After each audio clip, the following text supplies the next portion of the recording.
गरज वाका दीजिए सुंदर खोले द्वार जो आ देव बैठा आ सुंदर द्वार खोलो पालड़ी तो कायम हतो पण हवे पालड़ी कह્યું કે વિષ્ણુરામ બાપુનું ગોમ કે સાધુ की શેરી ભલી લેવે લેવરાવે નોમ સાધુ की શેરી ભલી લેવે લેવરાવે નોમ તાગી મોણસ તો એકલો તારન ભગત થાય તારે આખું ગોમ એ વિષ્ણુરામ બાપુને તાળીઓ વધાઈ દો ભાઈ एक जे बोलाय तो चेम के संतो बैठा से शिरमण હું સાથ કરી એવી જે બોલો પાટણ ભળા બીજું બોલો સતગરો મહારાજની જય ક્યાં લઈ જશો એ દુકાન ઉપર કારણ કે મને તમે ના આલો આ સાધુએ શું કીધું કે મને તમે ના આલો તે પેલા મછવારા બોલ્યા કે આપી દો કારણ કે મારી પાસે રૂપિયા નથી પણ એક આ મુદ્રા વેટી છે સોનાની વેટી તમને આપ્યો અને મને બધા તમે આપી દો પેલા મછવારા ખૂબ રાધેશ્યા કે આ સાધુ કદી ઉપાડશે તો કેટલો ઉપાડશે આ તો પુરુષો સત્સંગમાં ટકોર કરે કે વાણીમાં ટકોર કરે એ બધું આ કહેવરાય કને માણસને કહેવરાય છે કોઈ પશુ પંખી કે ધાર પારને કે કોઈ ઢોરને કહેવામાં આવતું સમજવાની જરૂર માણસને છે બીજા પેલા દરજા 84 એ જોઈ છે શેમાંથી જોઈ છે તો આ શરીરમાં થા જોઈ છે એનું કારણ શું છે એનું કારણ એ છે કે પોતે કમાયું પોતાની કરીને એ કમાયું ભોગવવા માટે તમે કેવી કમાઈ કરી છે એ કમાઈ તમારે પડી છે જમે થાય અને કમાઈને લઈને તમારે ભોગવવા જવું પડશે તમે જુઓ એક સરોવર હતું અને એની અંદર મછવારા નાવ લઈને માછલા ગાળતા હતા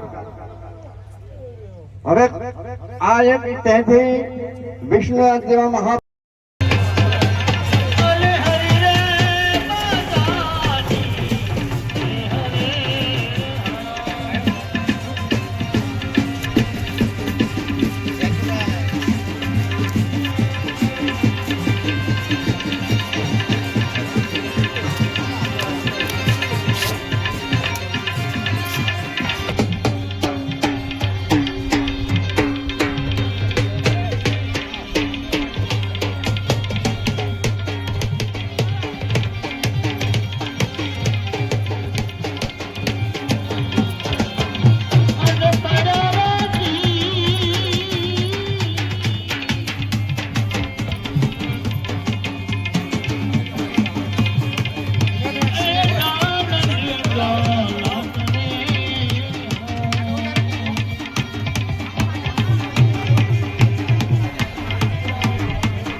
અનુભવી મહાપુરુષ સભાની અંદર જ્યારે બોલવા ઉભા થાય ત્યારે પણ એમનો વિવેક હોય સાહેબ એક પણ શબ્દ એવો ના આવે કે સાહેબ જે ખરેખર એવો કોઈ શબ્દ એવો ના આવે આમ આપણાને એટલો બધો લાભ આપીને ગયા છે મહાપુરુષના ચરણોમાં આપણે કોટી કોટી વંદન એટલી અદ્વૈતની પરાકાષ્ઠાની વાત એમની પાસે હતી જે ખરેખર ખાલી એક સુખડીના દ્રષ્ટાંતમાં આપણાના આખો મહિમા જે આપણાને બતાવતા, એક સુખડીનો પાયાની જે વાત, આવા શબ્દો ખરેખર આપણે કોઈ દિવસ કોઈ પણ વક્તાનું ખંડન નહીં એ મહાપુરુષને સાહેબ. આગળના વક્તા શું બોલ્યા હોય, પાછળના વક્તા શું બોલ્યા હોય, એમનું કોઈ લક્ષ્ય ન હોય. ફક્ત જ્યારે પણ સભામાં ઊભા થાય ને ત્યારે એમનો ફક્ત અનુભવ રજૂ કરે. એકવાર બાપુને જોરદાર તાળીથી વધાવો. આવી એક બાબત આપણા જીવનમાં બહુ શીખવા જેવી બાબત છે. આ તો આપણે ધ્યાન રાખીએ શું બોલ્યા છે. જય ગુરુ મહારાજ. આમ સાહેબ ભજનનો રેશિયો આખો પૂરો થવા આવ્યો છે. આવા મેળાવડાની અંદર આજે આ સ્વયંસેવકોની, આજે દાનવીર દાતાઓની મહેનત કેટલી છે સાહેબ. તમે વિચાર કરો, રાત દિવસ આજે આ મેળાવડામાં કદાચ 15 દિવસની મહેનત હશે, અને એમાં જો કદાચ એક શબ્દ પણ એવો આવી જાય ને સાહેબ, ખરેખર ઘણી વખતે મેળાવડામાં અસર થતી હોય. સંત મેળાવડા દાનવીર દાતાઓને પણ કે મારું વાપરેલું ધન આજે ખૂબ લેખે. આવા જે કઈ મહાપુરુષો આજે હમણાં આગળ સુંદર વાતો આપણા મહાપુરુષોએ કરી, કે આજે આ બધા મહાપુરુષોની પણ એક મહેનત છે, સતત પ્રવાસ કરી આજે આ જીવોને જાગૃત કરી રહ્યા છે કે હું કોણ.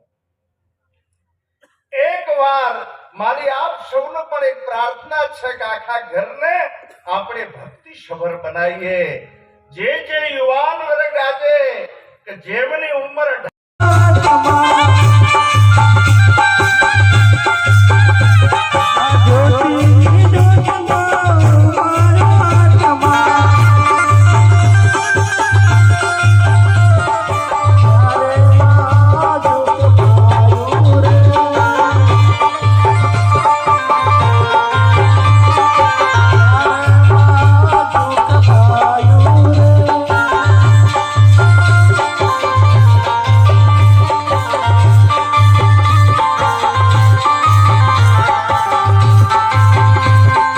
કે ભાઈ ગાડી ચાલુ થઈ જાય 3 મહિને હું બાધા રાખું છું, 3 મહિને ગાડી ચાલુ થઈ જાય. ભુવાની બાધા લેવા ગાડી ચાલુ થાય